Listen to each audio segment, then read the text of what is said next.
This is for the one who ain't never had a love, yeah. This one's for the girl who don't feel like she's enough, yeah. Yeah, yeah, yeah. This one's for the cool kid playing on the school team, crying to himself cause he never had the prom queen. Head full of wants, but they said it's just a pipe dream, yeah. This one's for the kids like me, they ain't never had one day. The ladies always turn their cheek, but they ain't let the fat ones sing. This one's for the kids like me, kept working when they had nothing. When people try to take their dreams, they stuck it to them, please don't change. For the nerds.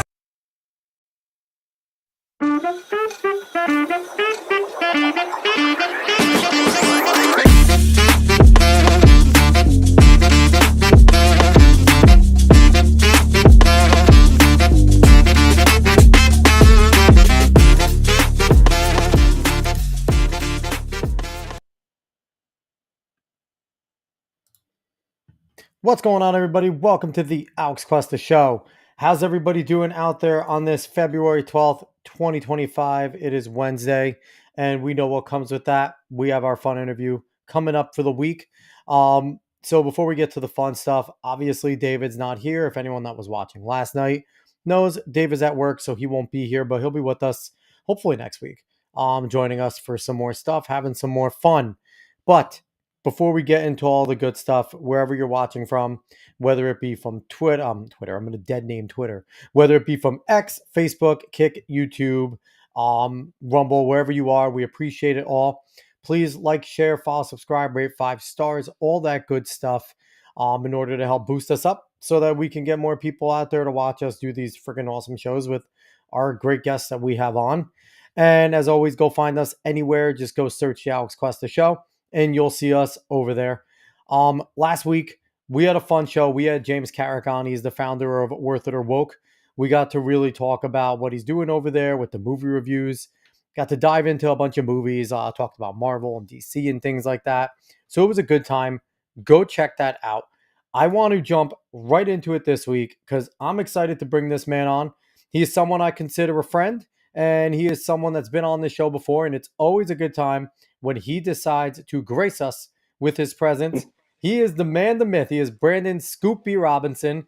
He is an NBA insider and the co-founder of Scoop B Radio. Brett, my man, Scoop, what's up? Brother, what's going on? Thank you for having me. Nothing, man, nothing. It's always fun having you on. You know, we try to do this at least a few times a year. I feel like we got to do it more times though, because it's always just good talking to you. It's always good having you on, picking your brain, things like that. So, I want to get into the nitty gritty right away. First and foremost, though, I want to talk about what you're doing because Scoop B Radio, blog, everything is blowing up, brother. You are breaking some fun stuff. You're having a good time there. If people want to find your work right off the bat, I want to give yourself a shout out here. Go to scoopb.com. I drop interviews with a myriad of people weekly. We just dropped something the other day with Los Angeles Lakers head coach JJ Redick, and that's on the blog side. In addition to that, on the Scoop B Radio side, to that, yeah, right there. And then Scoop B Radio, we've had anybody from DJ Khaled to Shaquille O'Neal to the voice of Siri. More recently today, we dropped an interview with Adrian Holmes, who is he is Uncle Phil on the Bel Air reboot. He plays Uncle Phil. And in addition to that, we have a lot of other cool stuff. So be looking out for that. I'll give you guys a sneak peek next Tuesday. I'll be dropping an article with Ron Harper, NBA champion Ron Harper's father of Dylan Harper, who's at Rutgers. And I've covered him. It's kind of full circle. I covered Ron when he played for the Bulls back in 97, 98. And then I just dropped something with his son a couple of weeks ago and asked LeBron James about Dylan as well. So be looking out for a lot of cool stuff. And thanks, man, as always, for letting me plug. Absolutely. Yeah, no, it's, you should plug as many times as you can because you do great work. I'm always a big fan of yours. We talked about you yesterday saying, you're the guy with no sources that gets the most. I have no idea how you get what you get with absolutely no sources, but so I want to jump into the fun stuff because you are an NBA insider. to me, you are the best NBA insider in the league, but Thank I'm a you. little biased. Thank Um, you. let's talk about the trade deadline because while this trade deadline, I don't think it had as many trades as people thought was going to happen. The ones that did happen sent ripples. I want to start off right from the jump. The biggest one, Luca to the Lakers, AD going over, sadly enough, going over to Dallas, and we saw how his first game ended up. I actually feel bad for Kyrie in Dallas. But first off, talk about that trade. Um, you were on a potential Luca trade to the Lakers August of last year, if I'm not correct, right? August 24th, 2024, to be exact. 8/24. I will say this specifically to that point. I was actually with Anthony Davis the week before the trade, and we can talk about it now. But I was with him, and we were having conversation just about his interview that he did, where he talked about um, the potential of the Lakers going to get out and getting a center. And he was actually in the hallway stretching, and we were talking, and I said, "I saw your little interview." He started laughing, and he said, "You saw that shit, right?" I said, "Oh, yeah, I can curse on here, right?" Yeah, of course. Okay, and I was like, I said, "Yeah." I said, "Man, you." He goes, he gave me a look. He's like, I'm dead serious. Like, stop playing with me." Little did we know that a week later, after literally like days later, because that conversation he and I had on a Monday, that Saturday he was out, That's so and crazy. yeah, and there was this determinants to get better, and ever since AD's been in LA, and I was discussing AD going to LA back in 2019 and the Yep. Pelicans and all that other stuff. And the one thing that AD has said to me on record just about his time in LA is he's more comfortable at the four position than he is the five. And you saw times where Frank Vogel during his time there, he was using them at the five. And there was points where AD would tell me, I'm anywhere you want me to be, but ultimately I feel more comfortable at the four position. And I can say this, that while it shocked many people, I can go back to 2018, where I can tell you that, when Kyrie Irving was a member of the Boston Celtics, both he and Anthony Davis were having conversations about the possibility of them to actually teaming up in Boston. That's all And Kai. Kai is always trying to get people to come. Like he's the center around all this because it seems, Kai always seems to be the guy that connects all the superstars. Obviously, I'm a Brooklyn Nets guy, and he was mhm, instrumental in getting Kevin Durant to come over, and obviously they both got James Harden to come over. mhm. It seems like Kai is always this glue guy, and I always find it interesting that I think his perception and rep amongst fans is very different than his perception and rep in the NBA, amongst the players and such.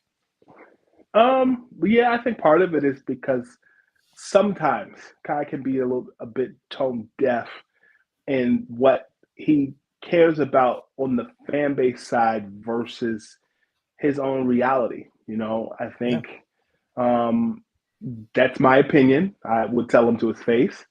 But I'll add that the part about KD coming is interesting because I was actually at a party with him and Kevin, and those two were inseparable that weekend. Uh, that was in Charlotte in 2019, and I kind of just used my context clues. I wasn't in my official role as a reporter. I kind of was just chilling, but that was the instincts that I had. I knew that it wasn't going to be the Knicks because I knew Kai had no desire to play for the New York Knicks, Yeah. and so it ultimately was going to come down to the Nets or somewhere else. And so you made a point about recruiting. I can tell you that his time with the Mavericks and when he signed that deal with the Mavericks, part of his signing on the dotted line with Dallas was to recruit, and he did that this past summer and bringing in Klay Thompson. They both wear Anta sneakers, something that I shared with you guys about. Him ultimately signing, and Yeah. that connection with Klay was there, and so there was a familiarity there. As it relates to Anthony Davis, he is hurt right now, but I do know that he and Kyrie's their relationship goes back. Their degrees of separation are interesting. Kyrie's godfather was an assistant coach at Kentucky when Anthony Davis was on that team at Kentucky. And they just spent a lot of time together, whether that was the Olympics and them pondering the idea of potentially being teammates in Boston. Ultimately, Kyrie and Kevin Durant did go to Brooklyn, and now the both of AD as well as Kyrie are in Dallas. And I can tell you also that I know that ultimately when the Suns and the Nets were having conversations about both Kevin Durant and Kyrie, I know that Sean Marks and James Jones were having conversations about Kyrie Irving. James Jones didn't want Kyrie in Phoenix, but Joe Tsai was a fan of Chris Paul, and I understand that DeAndre Ayton was someone that he wasn't sure of, and there was this back and forth. And ultimately, I take a step back. It wasn't Joe Tsai and James Jones at first having conversation. It was actually James Jones and Sean Marks having conversation at first, and then the conversation escalated to Matt Ishbia as well as Joe Tsai having conversation. And ultimately, the Suns did get Kevin Durant, but Kyrie did go to Dallas. So a lot of twists and turns with that. A lot of guys want to be teammates, and this is AAU culture that we live in, but here we are now. And also, as much as I mean, it's real interesting just how all those connections work, right? Because all these guys, like you said, the AAU stuff goes way back, and even though they may have not been on the same AAU teams at the same time, those guys do coach the same superstars in those circles. So it's kind of like, it's similar to, Kai being at Duke, and he's always a Dookie, right? And all the guys that go through Duke, like when Cooper Flag eventually comes out, he's going to have a connection with Kai and things like that. So it's similar there to where these coaches are connecting these superstars. They're all going back. So I think that's the thing that fans don't realize a lot of times is they might be looking and going, well, they're a generation apart. How are they friends? It's like because the circles they ran in to get to the NBA were very similar and they stayed connected. Sure. I'll say this, and even my making fast friends with Dylan Harper of Rutgers University, who likely will be a top 3 pick in the draft if he comes, assuming he goes out. Yeah. He and I both went to the same high school. We both went to Don Bosco. Was very heavily involved at the school while I was there. He played there. His mom is actually an assistant coach on the varsity team at Don Bosco. And when I was at Rutgers in December, I introduced myself and told him I'm an alum, class of 2003, and that gives you ultimate credibility there. Absolutely. I'll add to that. Even with the connectivity of Nico Harrison, of the general manager of the Dallas Mavericks, who is catching a lot of heat right now.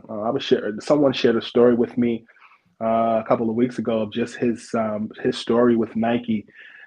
He literally, from what it's been intimated to me from those that are in the know, that Nico's first big project with Nike was he's from Portland and he was working at Nike, and he was told, fly to LA and do not come back until you get Kobe signed to Nike. And at the time, Kobe's agent was Rob Pelinka, who is now the general manager of the Los Angeles Lakers. Yep. And he built a rapport, and there was a relationship there. And so that relationship and that dynamic is why Nico in his role with the Mavs and Rob Pelinka in his role with the Lakers were having the intimate talks that they were having. But I'll add some wrinkles to that story, or rather, I'll iron some wrinkles in that story. One, it's my understanding that not only was Nico Kobe's player rep at Nike, Nico worked with Jay Kidd at a time when Jay Kidd was at Nike. He was actually Kyrie's sneaker rep at Nike when Kyrie was there. And he worked with Anthony Davis as well, who was a Nike guy who does wear Kobe exclusives on the court from time to time. So that Nike connection it definitely carries weight. That Kobe connection via Anthony Davis and Kyrie via Nico carries weight. And that Kobe connection with Nico and as well as Rob Pelinka also carries weight, which is why those two were quietly having conversations about potential moves there. I mean, it makes total sense. And, like I said, the stress of connections is massive, and that's all throughout sports. And it seems like basketball really so much too, because 5 guys on the court, a few guys can make a massive impact there. So I want to get to some comments here. You kind of touched on it, but Nate G, who is our resident super fan here, asks, what's your take on Nico taking so much heat?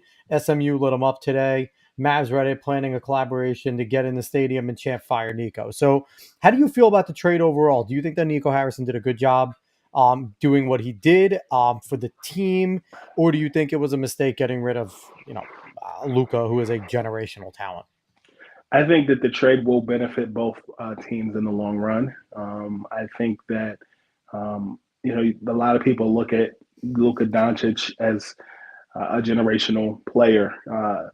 Even some of his former teammates over the years. I saw you like my tweet that I had shared a couple of weeks ago with Kristaps Porzingis, where he did say to me that he felt that when LeBron retires, Luka will be the face of the league, and that was in 2022. He said that, and then now they're teammates. I think that because the Lakers are not are looked at like the Yankees or the Dallas Cowboys, anything that the purple and gold does has an extra magnifying glass. And so I think that is part of it. I think the other part of it is that in Dallas, Luka is and was so beloved. I spent significant time in Dallas when Luka was there, and Luka has its own cult following.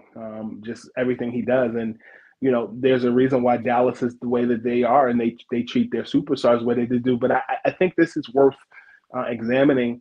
I think there was a preconceived notion that Luka Doncic, like Dirk Nowitzki, was going to be a lifetime Dallas Mav. And I think in life you have to allow people to run their course. Yeah. And I also do think that and today I think Dirk, like Tim Duncan, like Kobe, are probably the last three of the Mohicans of staying loyal to one team. Dwayne Wade almost had it. And it's funny, Mark Cuban actually said to me in an interview years ago that Dirk Nowitzki, if I'm not mistaken, they actually gave him more than he asked for when he went through his last contract with Dallas.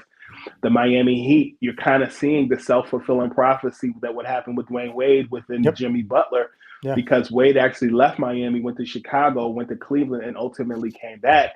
Some of these teams have similar routines, and I think for Luka, I feel, this is my opinion, he was a bit suffocated in that notion that he was going to be there forever. And I also think that they were trying to appease Dallas. This is not what I think. I know this part. I know Dallas was trying to appease Luka and bringing in Kyrie, and Kyrie was actually the backup plan. And Kyrie became the new Luka for the face of the franchise, sort of, and speaking in that way. And I think Klay Thompson became what Kyrie was before Luka left. And bringing in Anthony Davis, I think that allows him to play his natural position. So there's a lot of musical chairs, but I also think, to directly answer your question about Nico Harrison, I think that he is making having the conversations with the different teams, but ultimately somebody has to co-sign on that.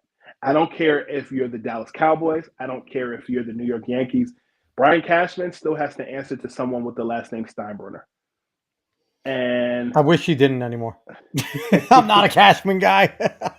Sure, but just to answer your question outright, yes. I think, then you're going into, the whole ownership thing. There's a perception that, respectfully, because I consider him a friend, that Mark Cuban does have say in Dallas and their moves, and he's now a minority owner, and he is not in basketball ops. Nico is, and I've had conversations with in years past about certain moves being made. I'd called Mark and I said, hey, do you think, and I can speak on this now because he's not in a decision-making role, but there's been times where I've asked Nico a question about I've asked Mark Cuban about something, and I'll say, well, what do you think about this? And his first line of defense is, as an owner at the time, well, you got to pass that through Nico first, and then you got to ask Jay Kidd. And once those two talk, then I got to think about it. I don't know how this new owner of the Mavs goes about this process. I can't speak to that because I don't have a relationship with them. Yeah. But I do know that ultimately Nico has the relationships and he's fielding calls. And I feel like that was Cuban's way too, because obviously Carlisle had a lot of sway, and and his teams were always immaculate, and it seems like they were his guys, right? It didn't seem like there was ever a moment where Rick Carlisle was coaching somebody that he didn't want to be there. Sure. And I think that's a massive thing in terms of, the player that you're trying to get. So I want to get to this comment because I think you'll have comment on this. Nate coming back saying Kyrie's a good dude. Story of him paying for the girls' full tuition, getting exposure on X. Do you know how much do you know about that story? Because from what I saw, it was awesome. I think she was asking for like 4K or 6K to get through a semester, and Kyrie came through and just paid 22K to get her through for at least the rest of a few years. Did you see that story on X that Kyrie came through and paid for the young girl's tuition? No, but that sounds like Kai. And I he did will it say, quietly, and I think it's getting exposure, and it's something that Kai just did not want, like not caring, not thinking about it, type of deal. I don't. Kai is not looking for that attention.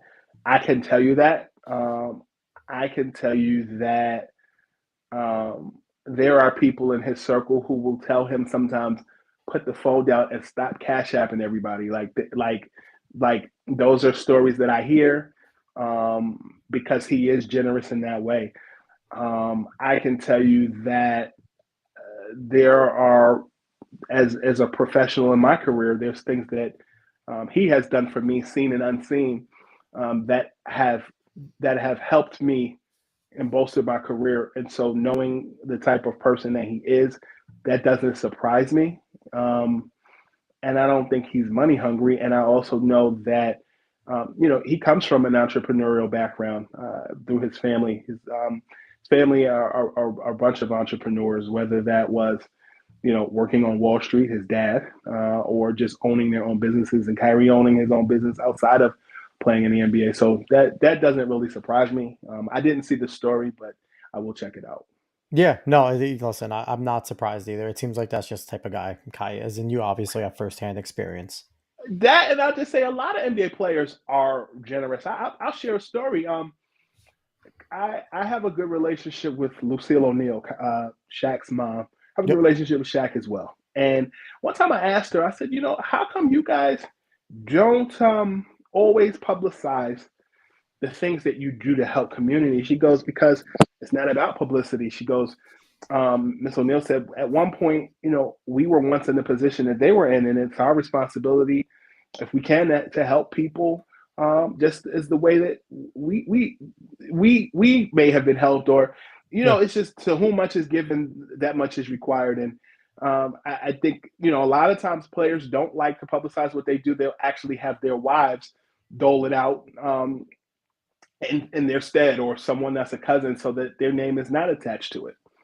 And I think too that's a good way to do it, because like if you just find out someone's stolen money here and there and here and there, and I'm not going to put him on blast in any big way, but Mr. Beast gets a lot of heat because he publicizes and makes a game out of a lot of his things, and he gives a lot of money away. Now, you can have any opinion you want about Mr. Beast. I know he was stirred up in controversy for a little while, but he's someone that a lot of people are skeptical of, right? Because he publicizes giving out a ton of money all the time. Right. Where when you move in silence like that, the times where it does come out, it does raise your status intentionally or unintentionally, right? And I think that's always a good thing. And I think there's more athletes nowadays than ever where the money flows so much easier. These contracts are freaking massive now, where they have a little more ability to do it. Where even back in the 80s, the free agency wasn't what it is. 90s, free agency wasn't this. It was in its inception. Where now you're getting guys who are sixth men, eighth guys making 30 mil a year. Like it's bloated in a lot of ways, but a lot of guys are doing these things where they're giving back, creating foundations and things like that as well. So I think that there's good that comes out of it. And maybe there needs to be, Scoop, maybe you should start a podcast kind of talking about everybody's foundation and everyone's charity and giving them all props. I'll keep that in mind. That's a good one. So we'll get to a few more of these comments and then we'll jump back in. I think this is a good question for you. Is it true that the Mavs shop Luka to the Bucks and T-Wolves? I saw that report. I hadn't heard that. That wasn't my report.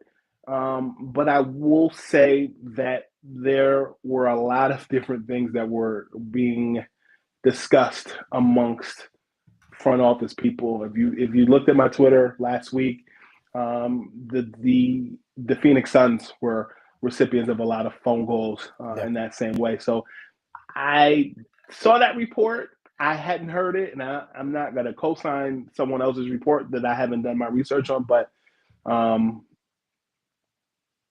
I'll just say that it's interesting. I'll say. Wouldn't probably surprise you if it was true with all the phone calls going around. I'm probably in a way like Yeah, I'll go so. with that. I'm putting words in your mouth. I'll So go with let's that. let's go on. I want to talk about Jimmy Butler going over to the Warriors. That Heat saga was bizarre. Me and you talked a little about it on the phone, talking about Jimmy Butler. Me and you both like Jimmy Butler. I think that generally the man's been right in almost everything that he's, everywhere he's been in terms of disputes, like the T Wolves. I don't blame him for walking in there like a shit don't stink, and because they weren't doing their thing. And I had just got done bringing you to the playoffs, and now what are you doing for me, right? Like everywhere he goes, he's been a winner. On the Bulls, in LeBron's prime, he was the only guy you could put in front of LeBron and not slow him down. Maybe him and Paul George were the only two guys in the East that could potentially have a chance of guarding prime LeBron, right? He goes over to the T-Wolves, playoffs. He's in Philly. He's their missing piece. They're probably still kicking themselves they ever gave Jimmy Butler away. And then in Miami, what does he do? Just brings them to 2 finals. So the man just knows how to win. He's fantastic. I love seeing people downplay. They're like, oh, him in Golden State, what's he going to do? He's not the missing piece. I'm like, you out your mind? There are so few guys still in the NBA that can hit an elbow jumper as consistently and then get to the basket in the same breath. Like, he's still an all-world talent. What's your opinion of how that all went down? You alluded to D-Wade stuff with Butler and things and kind of similarities there between the way they handled them.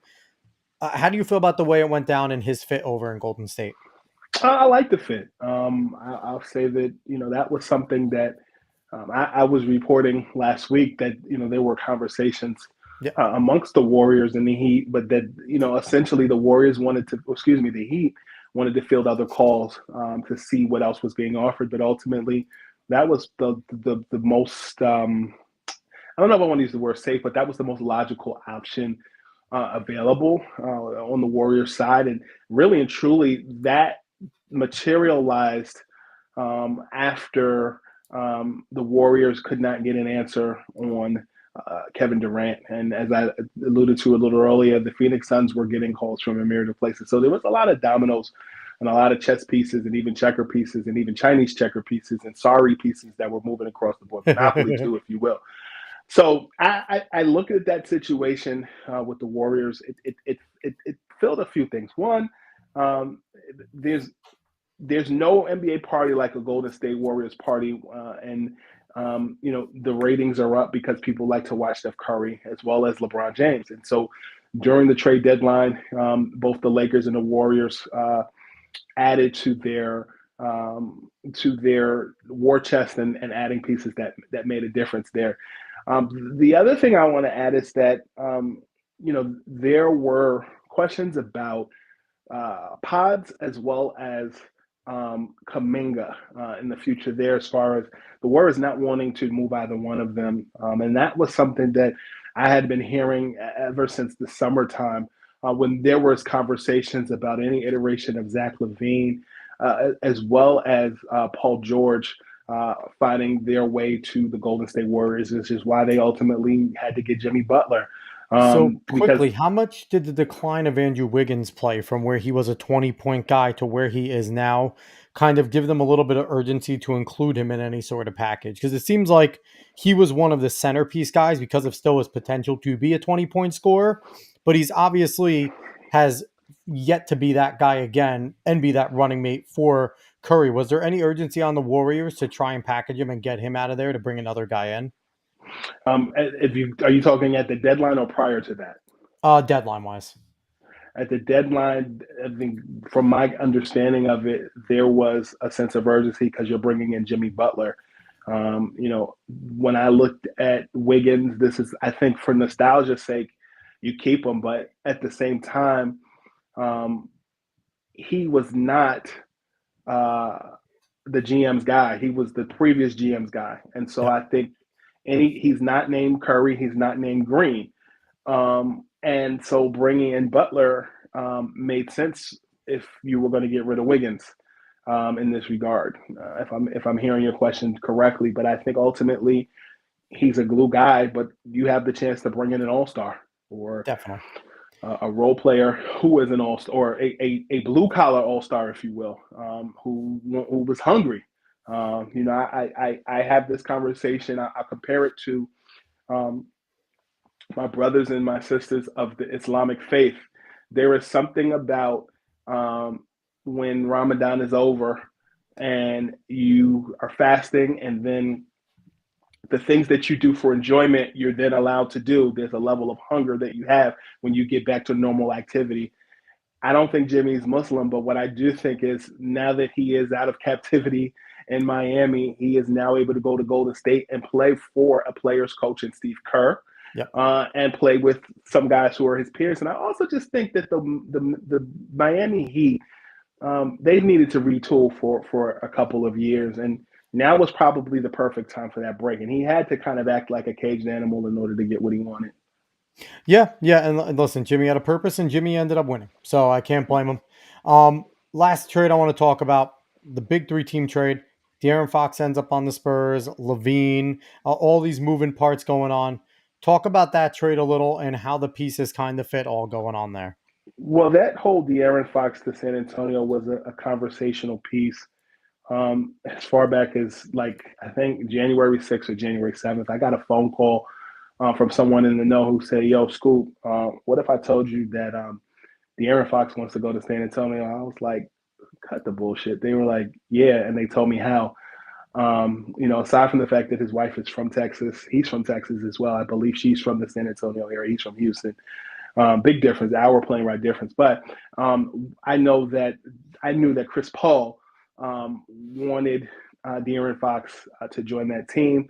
And San Antonio is a growing team that is going to eventually need another a veteran point guard to replace Chris Paul. And I think De'Aaron Fox does signal that. I know that for Zach LaVine on the Sacramento side, um, I think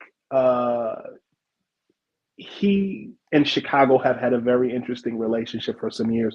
The last time he was due for an extension, he ended up getting it because Chicago believed that the iteration of both Lonzo Ball as well as Levine, along with Vooch, along with DeMar DeRozan, could make something happen. Chicago just wasn't the place. And now DeMar DeRozan and Levine are teammates again in Sacramento. And, Sacramento were compensated handsomely. They also upgraded at the center position, and they also have a new head coach in Doug Christie. So I think Sacramento is just as much a contender in the West as the Lakers and Memphis. I think they got better. I think it's crazy. Just, we all predicted that Wemby was going to be great, right? I think everyone could see he was going to be great.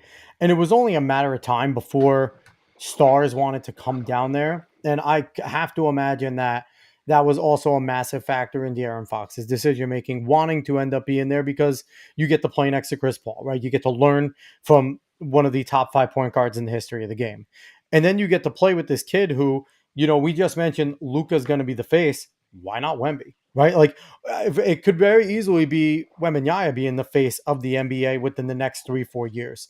So that had to play a factor in Fox's decision as well.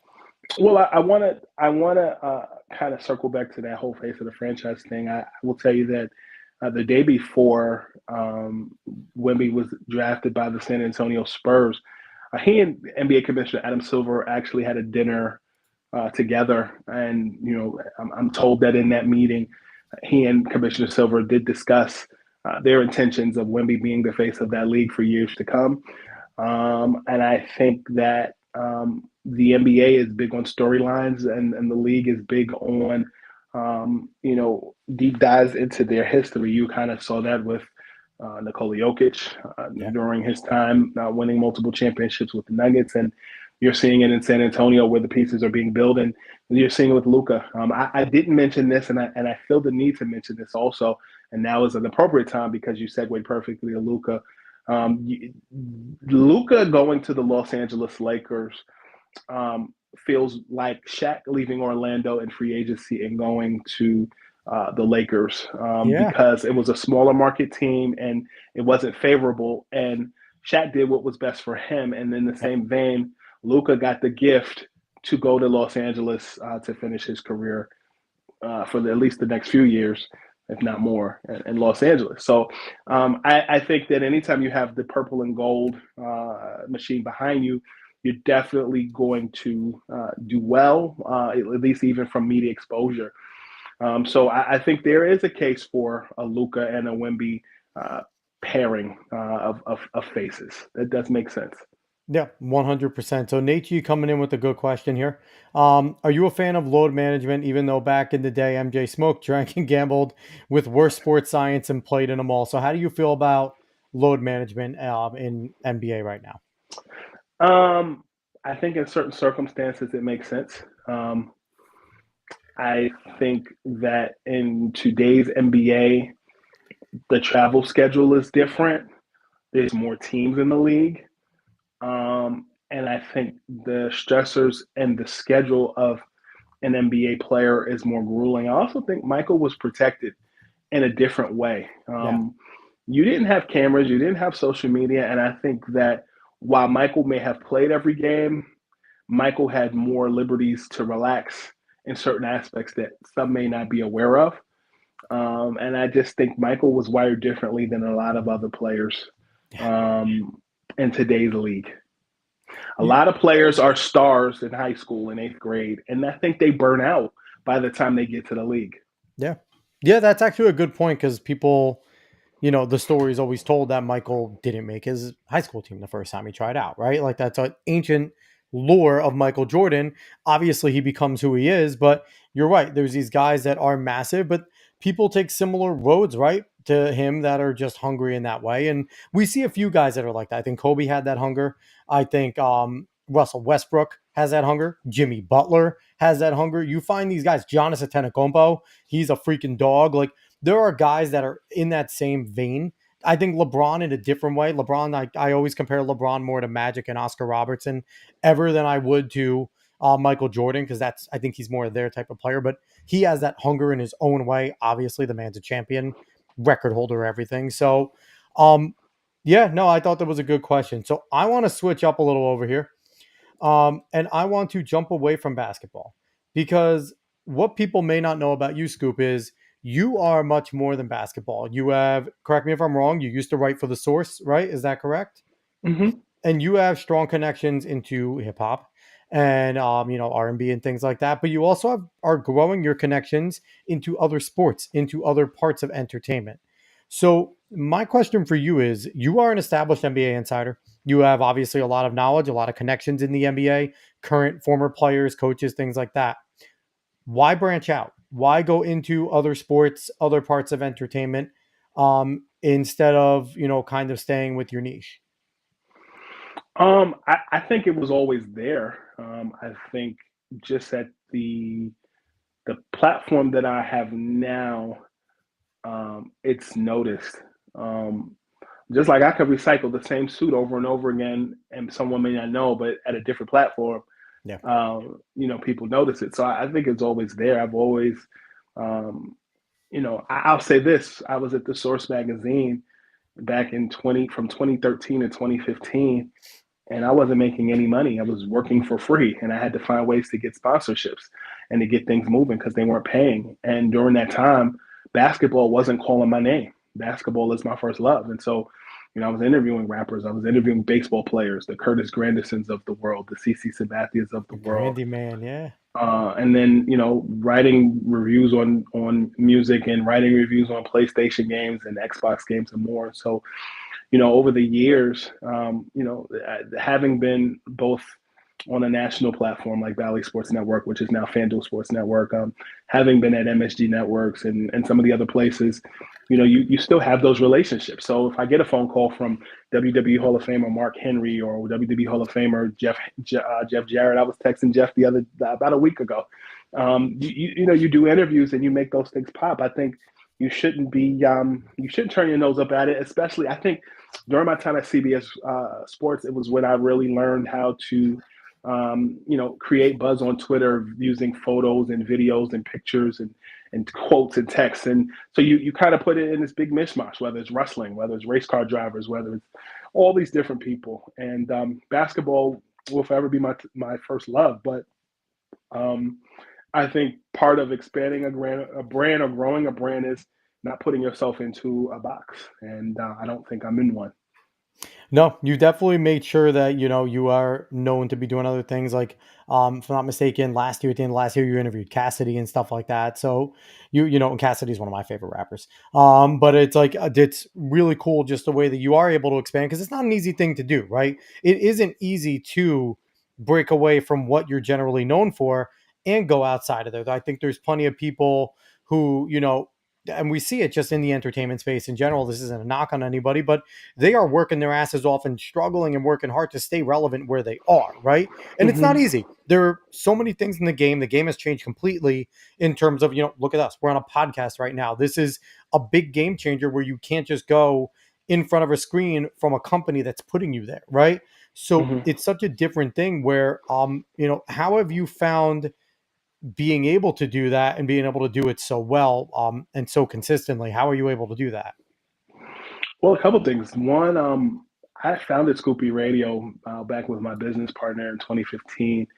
And we really were just releasing old interviews. I have a background in radio that dates back to 1997 when I worked for the Nets and hosted their kids radio show. And we were just basically putting together a time capsule, old interviews that I had with Dikembe Mutombo, Scott Burrell, B.J. Armstrong, Yeah. Jason Williams, and some of those other people. And I was doing that while I was at CBS Radio, and I used the same formula there with Scoopy Radio. And so what ended up happening was I left Scoopy Radio, and then I became a managing editor and columnist at a magazine called The Respect Magazine, which is a hip hop magazine. And I basically just dumped my whole library into a written form on Respect Magazine. And then when I left Respect Magazine, landed over at Basketball Society when basketball was calling my name.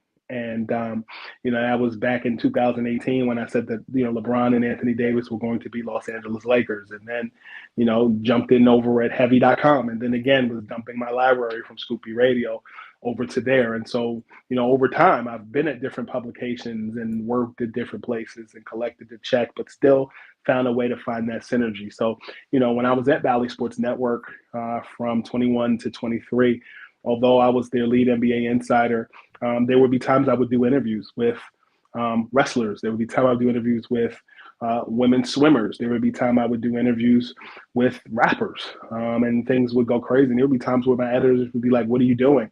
And I'd be like, "Just watch me. We'll get this done," and we would get the click. So, I think that that way of thinking is what sports is now. If you turn on Sports Center or if you turn on First Take, you see rappers come on as guests, being interviewed, Yep. and some of those other things. So I personally do think that I was ahead of the curve. Some people may roll their eyes in that regard, but I know what I was doing in 2016, 2017.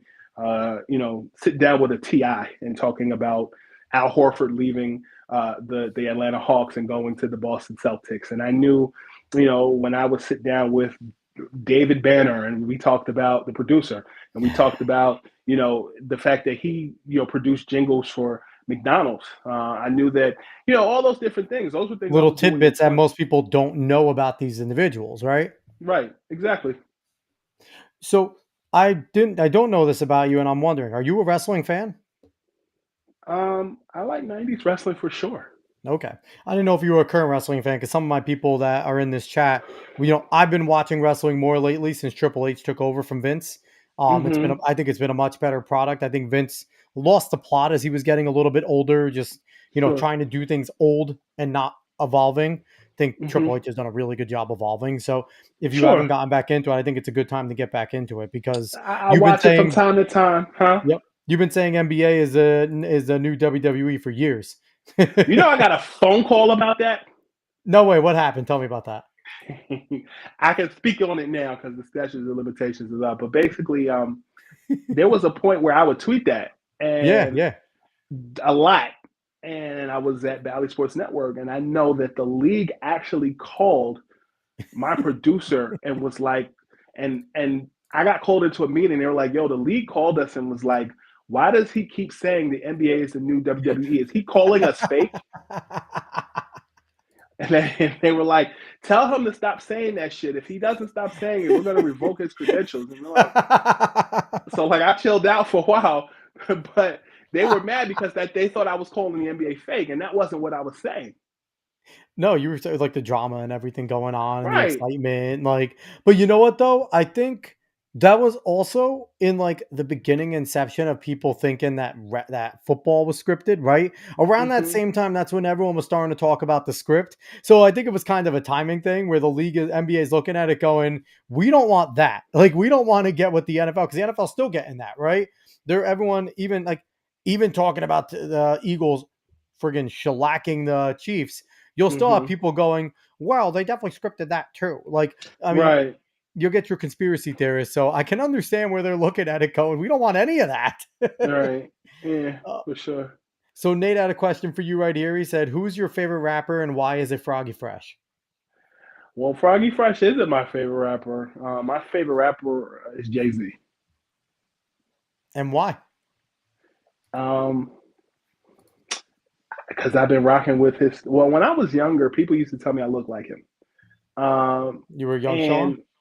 and yeah, and just over the years, just his music has followed me through um, the beginning of my professional career. Reasonable Doubt came out in 95, 96. I started with the Nets in 97, hosting radio there. I did that for 2 years. Yep. And then, going on to high school and saw his evolution and how he was, he was an indie artist and he and Damon Dash teamed up and Damon Dash as the manager and Jay as the talent and they found ways to get an advance from Def Jam and do what they needed to do and move across the chessboard and just their business acumen, the way they dressed, the fact that they were different, and a lot of people did not see Jay as a person who would be successful for a long period of time, and he did it his way. Sound familiar? Yeah, yeah, yeah. And you guys have a similar path too. You both fake retired as well. I took a page or two out of his book from time to time. So what more can we expect from the Scoopy brand now? You continue to expand. Is there any surprises around the corner that we could see for the Scoopy brand? What are we doing? Because I gotta say, I love your studio that you do it from time to time where the Scoopy all there. It looks dope as hell. Thank you. What can we expect more? Obviously, like you said, you just talked to the current Uncle Phil, which I thought was really cool. I actually want to pull that up right here, your YouTube page. For those that haven't subscribed yet, go ahead and please subscribe over here. That is the proper thing to do. Click the subscribe button, and you could see his interview right here, talking with Adrian Holmes over there. I mean, you have a whole bunch of stuff here. You have talked to Flea, which I think was such a cool interview 9 months ago, talking to Flea. Like, how many people can say that they bounce around from basketball to Uncle Phil to Flea from the freaking Red Hot Chili Peppers? So what more can we expect from you on the horizon? I think the Without giving biggest too thing. much away. I mean, there's a new NBA TV deal coming up next season, and so perhaps there's something there. I think the biggest thing is just continue to grow distribution. Some of those people who are in the pipeline as far as next to be carry those games and more. Those are conversations I've had since last year, and it's just a matter of fit at this point. I'm still on the road. I still travel. I have a ton of interviews that are still being dropped. And I can tell you, next week we are dropping an interview with Hall of Famer James Worthy. Um, Ooh, that's awesome. so I mean, just staying consistent, staying diligent, and staying patient. Here's a good question for you because he is one of your peers. What do you feel about the rumors going that Stephen A. Smith is seriously considering a presidential run in 2028? I was just with Steve on Saturday. I bumped into him at Madison Square Garden.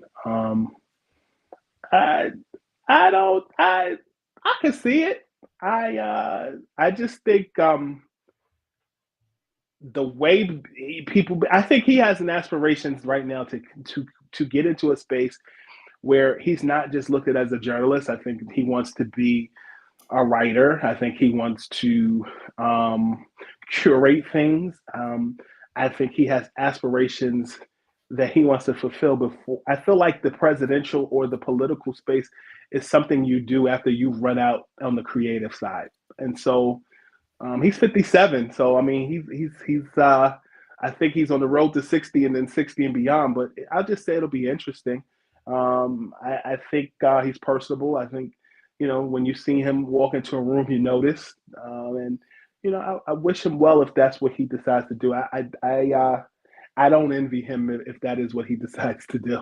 See, I think it'd be smarter for him to go for mayor of the city, mayor of New York City. I think that he has a good chance to go there because Eric Adams has not been incredibly popular as of late. And honestly, Andrew Cuomo's rumored, and I much rather prefer Stephen A. Smith than Andrew Cuomo personally. So I think that would be good. And I think also one good thing about politics too is Stephen A. going to win as a presidential candidate in 2028? More than likely not, right? He'll No. run. He more than likely, people don't know enough about him. As sports fans will know, they already have their opinions about him, and then the rest of the world will start to find out about him, right? And then you'll see. But I think it's a blessing in disguise because number one, you'll find out if you want to do it again, and number two, then your name is officially out there. Sometimes that first loss is the best thing that can happen for you because then you get a chance Oh to yeah. figure out the game, find Oh, it yeah. out, and now okay, round two, like I'm going to bring it up, Donald Trump the second time around, right? Everyone can have their opinions on him, but he's obviously learned a lot of different things from the first time around that he's doing things differently this time. So sometimes the loss teaches you much more than the victory. Yeah, and I'll take that and raise you this. When you made mention of 2028, I do think Kamala is going to run again. Really? Yes. Because, there's some people that I'm looking, especially on the Democrat side. I think Ro Khanna is a very popular name. And Ro's making a little more rounds on certain areas too. I think he's going to want to get his name out there. I don't think we could put it by Alexandria Ocasio-Cortez. She'll be of age, incredibly popular with the squad. I think if John Fetterman can get his speech even better, I think he is making waves. And rising up as a very leadership position with the Democrats as a senator quickly. I think there's actually, from what the right is, and obviously politically, I'm aligned with a lot of the people on the right. There's this perception that there's no stable Democrats, and I think that that's a terrible perception. That we need to. You're not wrong. I think we need to be able to identify the potential candidates, whether the Democrats don't see it or not. As adversaries, you need to be able to identify who's potentially there, and I can see some there that actually could have some chops. I think what you're seeing with the Republican Party is, I think Donald Trump and Barack Obama align in this way. It's the Michael Jordan effect. When Barack Obama ran, there was something very Jordan-like about him that had never been seen before. It was crazy, the rock star effect. Exactly. And I think for President Trump, it's the same way, but a little different. I don't think he has the looks. I think what he says out of his mouth and his following it mirrors that Obama effect. And I think because of that, it's revolutionized. I think the Democratic Party got comfortable with that and just thought that they could lean on minorities and lean on their views that have always gotten them in the door. And what has happened with the Republican Party is that it's kind of reversed. They've attracted that group of people that were tired of business as usual. But the funny thing is, I think that's what happened with Donald Trump when he ran in 2020. I think that George Floyd, people's pockets, and COVID made people growingly tired about the bottom line. I think you also saw that with George W. Bush when he was on his way out. I think people were tired, and I think that's what you saw respectfully, with President Obama. Let's try something different. I also think he was young, and there was a JFK effect of just how he was able to attract those voters. I think what's happened is you've seen a reverse in party, and I am more of an independent. I think for myself. I think conservative about some things. I think more liberal and progressive with other things. But I think ultimately the Democratic Party is going to have a bit of a rebrand if they hope to be successful in the future. And I also think that if the Republican Party is hoping to still stay consistent, they're going to have to not get comfortable and continue to evolve. So I think there's work to be done on both sides. Always. And you can never get like we talk about with you and your growth and things and what we do on the show. When you get content and you stop grinding and you stop trying to evolve is when you get left behind. And I think you brought up a good point between Obama and Trump is kind of the moxie, right? They both have the moxie, the alpha male moxie that, some people just don't have. And you see it when Obama was on the debate stage. He looked like he was going to win every debate. Trump is the same exact way. And it's Sure. also why when you saw over at the funeral for Jimmy Carter, who was sitting next to each other chit-chatting? It was Obama and Trump, right? You know, Mhm. they were chit-chatting. So I think they kind of share that. And yeah, it's interesting. And I agree with you. I think, you know, I have no faith in, even though like right now, like a conservative like me is happy with a lot of what's going on politically. I have no faith that the Republicans are going to keep it going because I'm a seasoned Republican and they're very good at not doing anything when they have power. So we'll see. We'll see if they've learned anything over their lots of failures. If I may, Yeah, go for it. I do think that for the Republican Party, the thing that I think they're going to, if you're going to continue to try to get people from the other side to come in, you're going to have to understand where other people are coming from. Those who may Yeah, not be in the same tax bracket or who may not have had the same struggles or successes that you've had. And I think that one thing that you're seeing in real time is that Trump has inherited an economy that is very interesting, oof, and interesting that means you know, people not only are unemployed and their pockets are funny, but then you mix in DEI and you believe that someone didn't earn the right to be in a position. I feel like many people who are in this world were not created equally, and you have to meet people where they are. And some of those jobs that they got were based upon affirmative action, if you will, but there's also that talented tenth that did earn their right to get to absolutely. where they are. But there are also people who need a push, who need a head start, whether that's government funding. I'm not a belief that you should lean on government funding forever, but I do think that there are people who want to make an honest living and do better, and you're snatching that away from them just as much as the people who depend on it heavily. So I think for the Republican Party, I would task them to meet people where they are. There are people who need DEI because their dads are not rich. Their moms did not. Some people didn't marry well. So like, I don't know how you find that balance. That's a very difficult position. I don't envy anybody who has to find that, but you can't keep going as business as usual. There are people who need those programs and people who do need that push, who work hard and don't try to cheat the system. I agree with that. You know, I'm with you with the whole entire thing about DEI. I think there's too many people on the conservative side that throw it out as a cudgel and just don't know what the fuck it means. And that does Mm-hmm. bother me because if you know, just someone that's read up on the literature, I have reasons why I disagree with a lot of the way DEI is implemented, right? So I Mm-hmm. have my reasons there. But I agree with you that there, you know, what I see going on right now is there's a whole entire reset going on, right? This is an attempt at a big I agree. reset. And what needs to happen after the reset, though, is you need to sit there and start to rebuild. And like you said, find the people again, the people that want the programs to not lean on them, to use them to get to where they need to go, right? And Mm-hmm. try and figure out a way to afford it to them. Where, again, when you're dealing with a lot of people, there's so much reform that needs to get done. You're going to have people that are going to try and cheat the system. And it doesn't matter what tax bracket it is, right? Some Black of the or biggest, white, rich or black or white, poor. listen, the biggest cheats usually come from the top, right? Period. And Yeah. that's a typical thing. They know how to get it done. But I think what we see right now, and it all depends, right? Because Trump doesn't have much time to do it. Because in 2 years, more than likely, the Congress is going to flip. That's just how it Mm-hmm. works. So it Mm-hmm. needs to be a rapid reset. But after the rapid reset, if they want to have any prayer in 2 years, they need to start rebuilding and start getting the people that deserve it back. So Agreed. I agree with you 100% that. And I think you'll find there's a lot of conservatives that agree with you too, that the programs that are doing good need to stay. The programs that are helping people need to stay.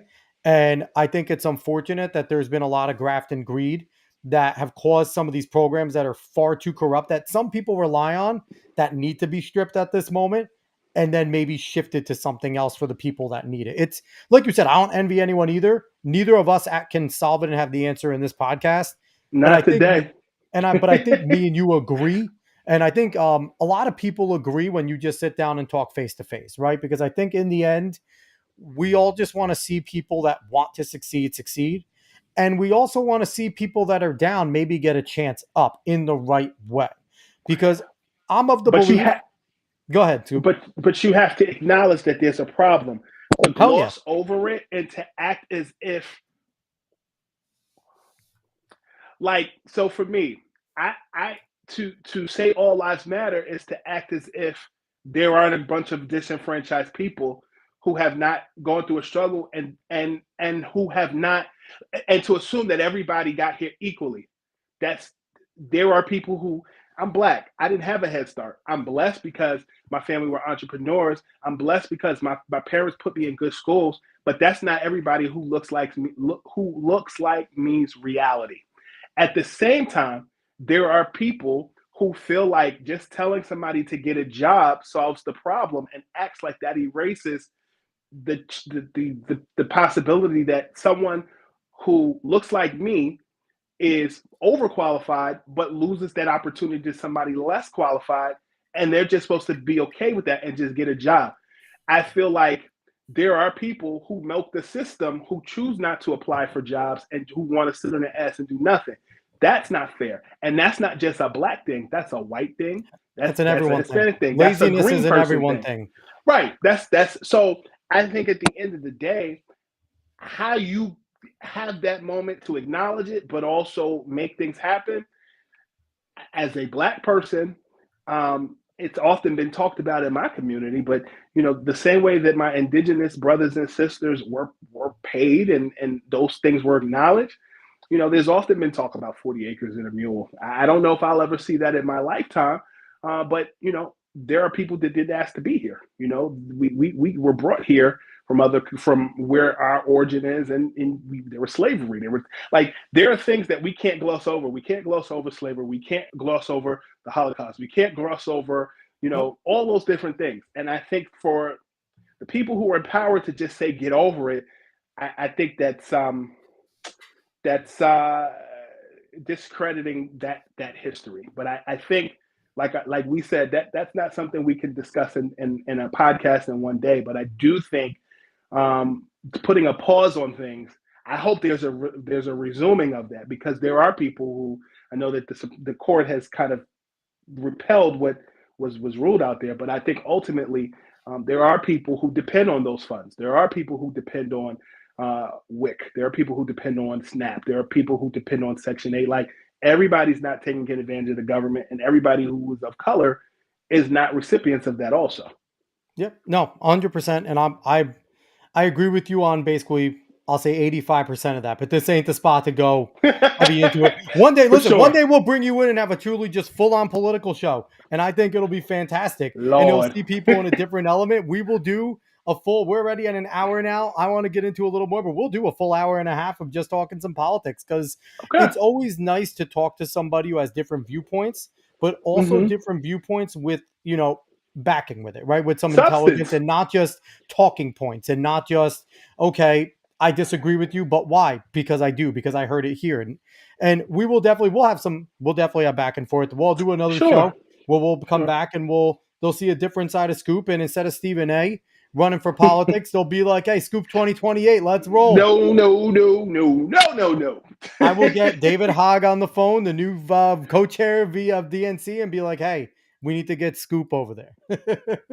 All right. Now, you know what? Actually, fuck that. I want you to run for the Republicans. No, you're coming to our side. You are coming to our side because you know something. I firmly believe that our message is the best, and you will be a big boon to it. If I ever ran, I would have my sports friends and my own funds supporting a campaign that is independent. I am liberal about some things. I am conservative about a lot of things. I see the world a little differently, but I do believe that until it is not just a two-party system, it will continue to be hodgepodge on both sides. We can have a debate on this as well. We'll have fun on that. Because I'm actually a defender of the two-party system, which is crazy. Okay. I'm the outlier because I'm not going to get into it here. Like I said, we will have a whole thing. David's heard my spiel. I'm pretty sure everyone else here has heard my spiel, but we will have a whole thing. But I want to end off this show talking a little bit more about you, because you're in a different spot as a journalist. And I think I love it here too, because we're able to see how versatile you're allowed to be, right? Because Scoop B radio is your thing right now. You talked about how you used to work for Bally and things like that. You are currently not at a major sports platform or any of those. So it gives you a little more freedom to jump into a little politics, to jump into a little this. what have been the perks or pitfalls of being an independent journalist in this current climate right now? Well, first, I mean, most of my career has been independent. I'll say from 2012 to 2025, most of my time was more independent than it was at a network. But I'll say that this time is a little different because I think that my time at Bally Sports and my time at Heavy.com specifically, there were a lot of reporting that I did, extensive reporting, exclusives, and more. Kind of cemented my track record, my name, and my body of work. My time at Bally Sports Network, I really enjoyed. It changed my life, and I think that I'm so appreciative. I'm disappointed. I was part of layoffs that happened in 2023. I've been unemployed for 18 months, and on the side of working for a network, I'm blessed because I save my money and I have relationships, and I'm still able to move around and fly and do some of the things I need to do. I am interested in going back to network television, working in that capacity. But the timing has to be right. I have been approached by networks, but quite frankly, the things that were being offered, the offers weren't good. And a lot of people want something for nothing. Showing up places to give me exposure. I don't really need exposure at this point. I'm looking to, continue what it is that I'm doing, and I do good work. So the independent part is the fact that, I own my own brand. I have a brand. I'm not just a journalist. I have a brand. I have the Scoop B brand, but I also have Scoop B Radio, which is my own network. Really and truly at this point, I'm open to distribution of that, if it makes sense. Which I think we see as different than a lot of people, right? And I think this is in all journalism spaces where the journalists are good journalists, they do their jobs, but they start to think it's about them, right? And not about who they Sure. work for. That it's that it's not them, it's not ESPN, it's them. It's not in gaming, it's not Kotaku, it's them. Like, you know what I mean? And then when they do eventually go out into the real world, they don't have the following they thought they had, right? They go on a podcast, it's not as big as they thought they were going to be. They start some, but I think Mhm. what you're doing is kind of it's opposite, where you have your brand, you have your podcast, you're established, and you also have experience in that space, which is very different than sitting on a screen talking and knowing where to look, where to read, listening to that producer in your ear. It's a very different talent than being able to sit here with me and you just bullshitting on a podcast. They are two different skills that Sure. you need to acquire. And some people, I think, in the journalistic space struggle when they go into podcast form because they're not used to just being loose and talking and conducting an interview with points while also just being a human. I think it's a difficult thing, and I don't think people realize how difficult it is to go from one to the other. Yeah, if I can compare it to anything, someone that's a colleague that I consider someone that I respect a lot is Rafer Austin, Skip to My Mhm. Lou. There's a difference between playing N1 street ball, which he's Oof. known for as Skip to My Lou, and then there's the rules and regulations that's the NBA. And I think, Yeah. turning on and off. I've had experience in hip hop. I've had experience in um, the NBA. I've had experience breaking news, whether that's interviewing people and a myriad of other things. I come with my own resources, and I'm one stop shop. So I think for me, the next situation that comes about is just the right fit, and I will say that I come with my own team. Even when I was at Bally, I had my own team that came along with me for that Yeah. process. And so, I've enjoyed the independent part. I've had conversations with NBA coaches and assistant coaches about this. I had one with someone, an assistant coach, and I'm very cool with it. I said, I understand what it's like when you guys leave someplace and then you have to have time to sit and think, and then you have a whole new attitude, or you are able to just rest your body. I think for me, during my time at Bally, I was hired in March of 2021. July of 2021, I found out that my mother had stage 4 cancer, Yeah. and I 7 months remember that. later she died. And so for me, it's traveling. The day that my mom passed, I got a call right before I got on a plane. and was processing that on the flight. I think that this time, these 18 months, I've had time to just sit and think, whether that's going to therapy, whether that is spending time with family members, whether that is just organizing your closet, whether that's organizing your file cabinet, whether that is, taking trips and seeing people. I think And you're hitting the during this, gym. I see that. You were in the gym much more often working out. I lost, in November, I lost 15 pounds. There you The go. And month of that's also part of November. the process of taking some time to yourself, right? Yeah, yeah. So, for me, I think, in answer to your question, I'm open. It just has to be the right fit. And, so far, there are some things that are interesting. There's things that are not interesting, but I think ultimately it's right fit.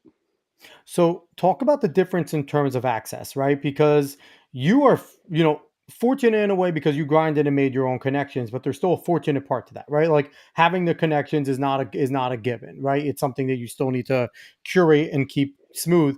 So you're fortunate that you still have connections that, like you said, allow you to move around, allow you to get your interviews.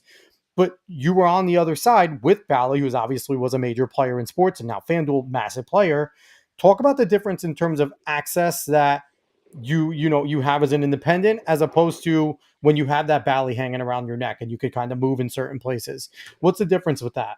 Well, when I left Bally, there was a period of time where I was actually consulting with a talent agency, and I still was getting credentialed to go to games. And I so see. I was still going to games and seeing certain people in different cities. And then after I did that for a year, I uh, there are still times where I go to certain arenas and I'm still around. And I think that that's cool because what I've learned is that players, even if I don't know them, they recognize me from Twitter or Instagram.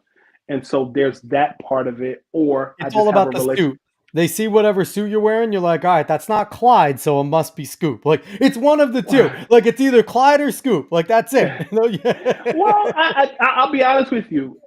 One of the things that I have a stylist, and one of the things that I've consciously done is in studio, more of a suit. When I go to Yeah. arenas, I actually am dressed down. So Okay. I'll go in with a pair of Tim's on. I'll go in with a pair of Jordan 3s on or Jordan 13s. And there will be players that'll ask me, yo, where the hell did you get that from? I've had conversations with Jordan Poole about certain garments that I'm wearing. I've had conversations with Zion Williamson about certain things, and there's players who'll say to me, you put that shit on." They'll say, the younger guys will say. So for me, there's a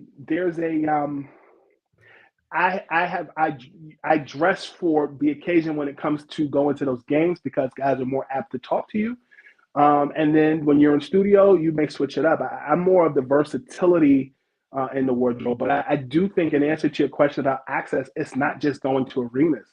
It's showing up at red carpets. It's showing Yeah. up at other venues, and you have the access. And I have my crew. I'm still able to get the interview. It's also using your cell phone and calling guys and having conversations. So I think for me, going into a locker room, there's the name recognition. I was with LeBron James a couple weeks ago, and when he was walking off the court, he pointed at me. He goes, "I see you, Scoop." And then after the game, he was walking in the hallway, and we were talking. And then go in the locker room, and I'm able to get what I need to get. There's so many stories I've reported about LeBron. There's times I've interviewed LeBron.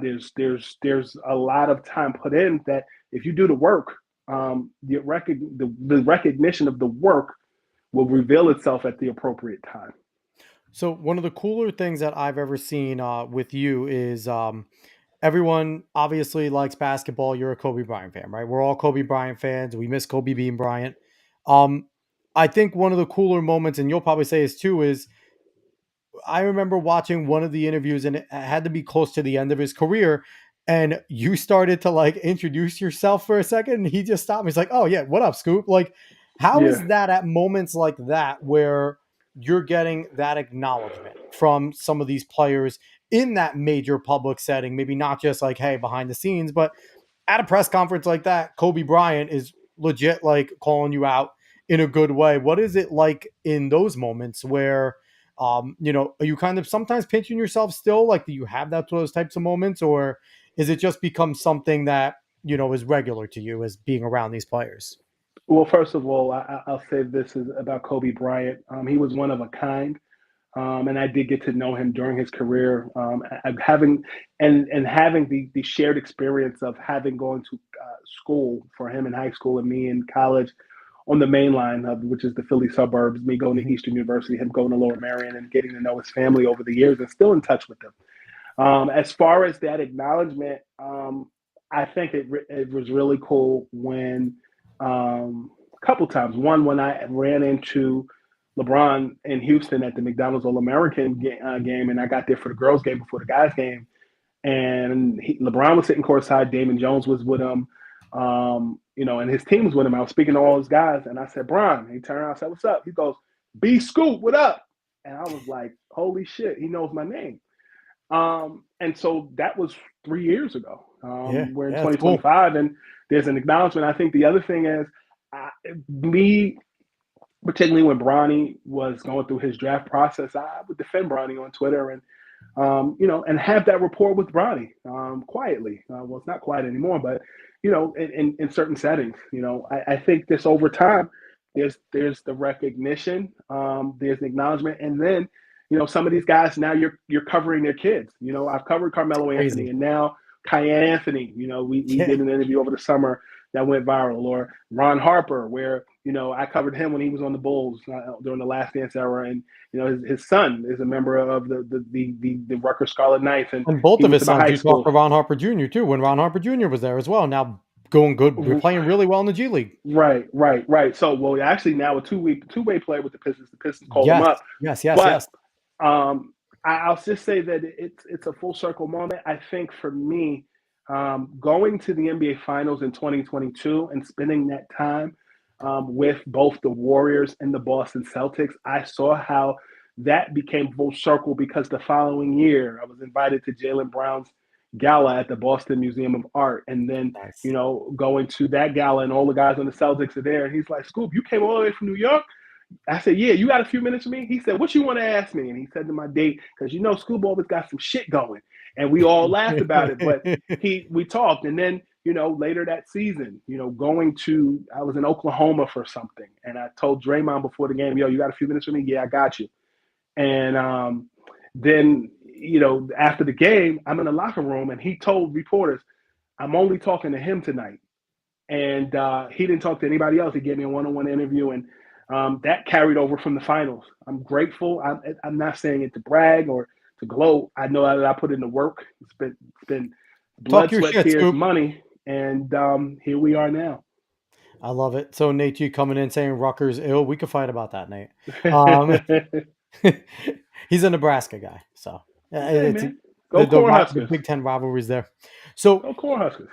last question I really want to ask you here: what is one of the most important things, if not the most important thing, you have learned throughout your career? Because you've been doing this now for a minute. I remember, man, we met. It has to be almost a decade ago now. Close to it, over when I was writing for Nothing But Nets, and you were over there writing some pieces just as a guest, hanging out with us. Mm-hmm. And fortunately enough, just randomly, you liked my work. You asked me to write the bio on you, and at that point, it was 20 years in the game for you. Um, so you've had an extensive career being around basketball professionals and entertainment in general. What's one of the biggest things that you've learned? Patience. The day you plant the seed is not the day you bear the fruit. I think that's a good one. It's and it's funny too. It's such a common wisdom, right? But it's probably the most difficult wisdom to adhere to, because especially as you're seeing others get theirs, right? Especially as you're seeing, like, I've been doing this now, podcasting, since like 2014, probably, but maybe a little bit 2016. And Mm-hmm. like, I've gotten better at my craft. I've had some great guests. I've been fortunate enough to have you come on my show frequent times, and you become a friend. And it's just, when you see people successful that, and you're not getting to that point, it does suck, right? But the patience is there. And I made it a point to never disparage. If someone's getting theirs, I don't care if I think my content's better, whatever. Good for them. Go eat, right? And hopefully one day it comes back. And that's kind of a way I've been, and you're that way too, where I never see you putting anybody else down, taking reports, talking badly about other people's reports. And that's something that, some people do to get ahead, right? And I don't want to be that way. I'd much rather give a leg up if I can. And, one day I'll come back around. You know what? If it never does, I got to talk to a bunch of dope people, and that also works out. So there's benefits to that in life. So, Scoop, you're my dude, man. I always You're my appreciate you dude. coming on. And for those who are watching, he's got an episode that's coming on, I think in March or April on Scoopy Radio, I believe. I don't have my calendar in front of me, but make sure you check out for that as Appreciate well. that. Yeah, it was exciting. It was fun to do. Yes, sir. Dropping some of my basketball knowledge. There you go. There you go. So once again, he is Brendan Scoopy Robinson, an NBA insider, co-founder of Scoopy Radio. And if you could tell, he's much more than that. He is well-versed in many different Sources things. say. Sources, none, zero, no sources. They're all holograms. Everything. You have the best hologram technology of all time, because every interview with every player, every person you ever done, you don't talk to any of them. You've been ahead of AI. Like, we need to start going to you for AI because you have the best. Yeah, man. So everyone, please go over to YouTube. Once again, I'll throw it back up. YouTube over there. Go subscribe to Scoopy Radio over there, and you can go get all the interviews. Go to scoopy.com, and you'll be able to go to the website, read the blog and things like there. Like I said before, you just talked to JJ Redick, and it was really cool just hearing about his journey as a coach, getting to where he's getting to. And again, I remember watching JJ Redick as a phenom over at Duke, and then the joke always was, until later in his career, the moment JJ Redick stepped into the line, he missed the shot. He was only good from out and three, and then eventually he just became an overall really good player. And towards the end of his career, he was just a very good glue guy, and you could see it. I had questions with him being a head coach in the Lakers. I'm not going to lie. Coming from his time as a commentary guy, I didn't know if he would gel with a bunch of pros as a coach in that fiery way. And he's seeming to right the ship because the team's playing better. Obviously, the stakes are high. But if LeBron likes you, you're good. So I think LeBron still likes JJ. That's it. I heard something like that. As long as LeBron still likes you, you're good. But all right, everyone, I appreciate wherever you watch from, whether it's YouTube, Facebook, Kick, Rumble, X, wherever you watch from. We appreciate that. Please go give, like, share, follow, subscribe. If you're listening on podcast form, please give a 5-star rating, comment, all that good stuff. We'll be back, I believe, Sunday, actually, doing a show on Sunday with the guest. It's going to be another good one. I might come back at some point this week to shoot the shit with you guys. But I appreciate you.